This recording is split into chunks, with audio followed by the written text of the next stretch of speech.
Aloha, everyone. Welcome to Java. Thank you kindly for joining me. It's Thursday. This is for September 7th, 2023, where we're going to discuss a lot of the economic factors and things affecting us without a lot of stuff in between. So let's get right to it. We do have our favorite risk indicator, the MMRI up, and it is elevated. So we're at 278.6 currently. It was slightly over 280 yesterday. And we are watching this because the components, the dollar relative strength, really increased yesterday, as well as the 10-year yield hitting almost 4.3, where the markets really don't like it. Then we saw that market sell off. And basically, we'll take a look at what was going on with that. We've got the volatility indexes up, as well as the price of gold. So oil has pulled back slightly, but I expect that to recover uh, after a little bit more of a pullback. We are in a resistance area, but I expect long term it's going to go much higher. So let's get into a little bit of why. Okay, on our economic calendar for today, we are expecting initial jobless claims, probably about, let's see, about 45 minutes from now as I'm doing this. That will cause some volatility and have an effect on the markets because people are looking at it as to whether the Fed will raise interest rates. And that's kind of what shocked the market yesterday. We are expecting mostly, other than crude inventories, and non-farm productivity, a couple other things, mostly Fed presidents speaking today and into the evening. And what they're doing is managing the market because whichever direction they want it to head is how they tailor their language. So, yesterday, what happened, this explains it. The futures fell as dollar climbed. And part of that is because the Fed comments were kind of putting it back into people that maybe the Federal Reserve will still hike, which I believe they will, another quarter point, because I think they're kind of roped into doing so. And that made stocks fall. So we're kind of watching that again today. People were willing to say that they're not going to hike and taking that possibility off the table. And I disagree. But anyway, let's move on to our banks and inflation. So we are staring at this government shutdown again as they're debating their debt ceiling again, that they cannot pay their bills. So we know this is a charade. They're going to increase whatever they need to, continue to spend, and this is highly inflationary. So, kind of ironically, Barclays put out the story saying that cash is still king and talking about their investment ideas. So, inflation, normally cash will lose out. But in the environment where this is a relative strength to other currencies, I agree. And I think you should have some physical cash on hand, not in the banks, but on hand 3, 6, 9 months worth of reserves. Okay, for oil, we got the Greek shipper that we were talking about that was skirting the sanctions and is basically selling oil to the United States as well as shipments over to China. So they slapped him on the wrist, gave him a $2.4 million fine, which basically is to them is just the cost of doing business, and they will continue to go around these sanctions. This is just so we can say, oh, well, we're sanctioning Iran, but not actually doing anything about it. At home, we've got US oil prices. This is the longest streak in 4 years. And as I was saying, I expect them to pull back a bit here as pricing is in that resistance price point. So I expect it to come back a bit before it continues its march up.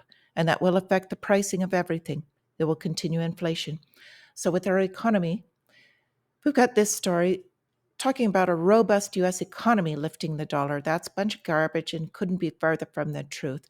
The dollar gained on relative strength alone. And the truth is that the new GDP report for us of what we produce, saying that we are less likely to be able to pay our debt. And we know we're headed that direction. We produce less, higher debt, it's unsustainable.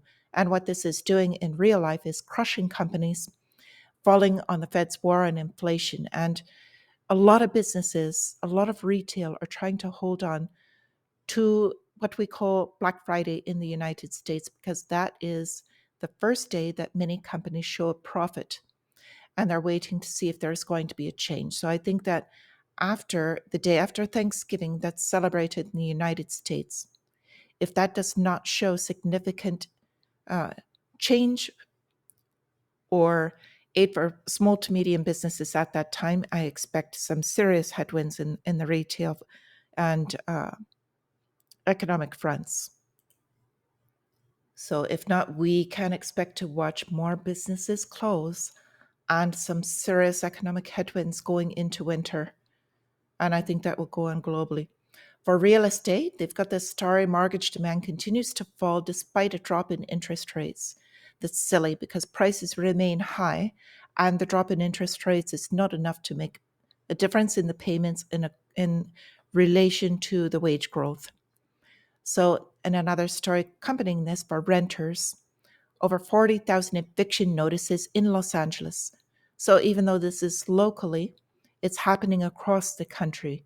And as this winds in, and coupled with the Airbnb sell off that I expect to begin soon, this could really bring down the prices of real estate. And we'll see what happens in the housing market. I'll keep you up to date on that. So at this time, if you liked anything in this so far, please hit the like button. But I'd also like to address a question that was brought up in the comments section by Anthony Vaccaro. And I would like to thank you so much for watching and posting this question. And I'm going to go over a little bit of my take on this, but I would love to hear comments what everybody else thinks, because I thought it was wonderful.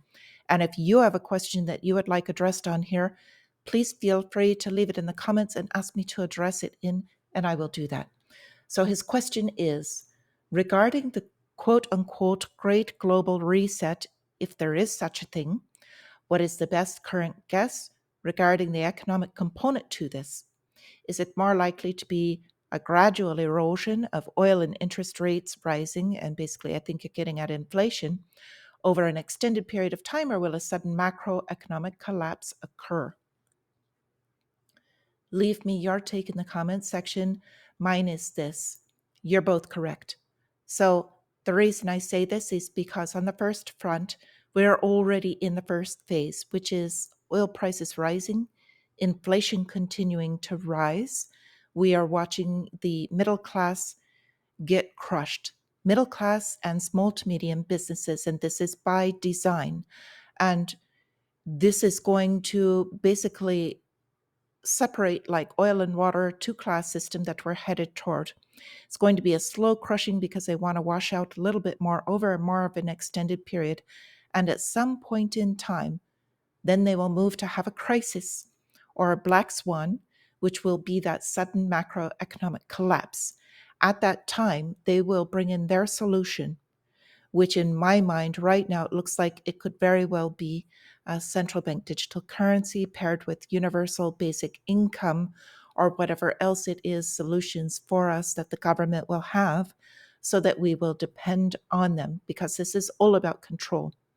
And I think a combination of these two is what would suit their purpose the best. So we'll see how this goes on, but we'll keep you up to date with that. I've got a couple of things I really want to address in lava updates. This first one makes me very upset. Any of you in the military know what depleted uranium ammunition, depleted uranium rounds. They're using them for the tanks. And basically, these are still radioactive materials that they're collecting, and they're using them because they can pierce the tank armor. And this is very, basically, I don't know how else to say, but evil. And I'm very disappointed that the United States is using, we're sending this to the Ukraine, and the United Nations is opposing it. Anyway, I'm going to stop there because I'm very upset about it. And then the last point, that the Vice President of the United States, on what has happened with the President in his mental decline, she's saying she may have to take over and is ready to do so. I think this is the next political move. It really doesn't matter who's in charge, because they're going to continue on their path. So with this, doesn't matter, we'll fight them the same way with our own, holding our own assets. And I appreciate you all being here. I'm going to wish you a green trading day if you're doing so, or just a wonderful day in general. Until I see you again, my friends, stay free.